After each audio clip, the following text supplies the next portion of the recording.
Sebagai wujud responsibility terhadap masyarakat, kita Inong Aceh atau KIA Biren menggelar seratan massal gratis yang berlangsung di kantor kecil Gampung Bandar Biren Sabtu 18 Mei 2019.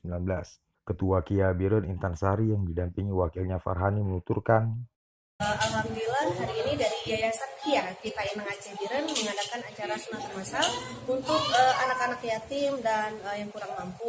Nah, di hari Sabtu ini tanggal 18 Mei 2019. Selain sunat massal, apa aja kegiatan KIA sendiri di bulan Ramadan ini? Nah, kalau kegiatan rutin kita biasa kan SJB, sedekah Jumat berjamaah. Nah, jadi setiap Jumat bukan hanya di bulan Ramadan, setiap Jumat kita keliling apakah ke rumah duafa atau yang membutuhkan bantuan kita seperti kursi roda atau misalnya tempat tidur untuk yang lumpuh seperti itu. sementara itu Adnan Adam, Kecil Bandar Biren yang hadir dan mengapresiasi kegiatan dari KIA Biren menyampaikan, Jadi mudah-mudahan dengan ada yang kayak gini, yang penting donatur-donatur siap mendukung KIA ke depan.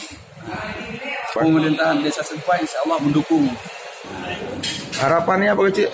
Harapan ke depan bagaimanapun kami antara KIA dan Bandar Biren selalu kerja sama yang baik. kegiatan tersebut juga turut dirangkai dengan pemberian santunan berupa uang tunai dan kain sarung serta obat-obatan. Demikian Teguh Duta melaporkan.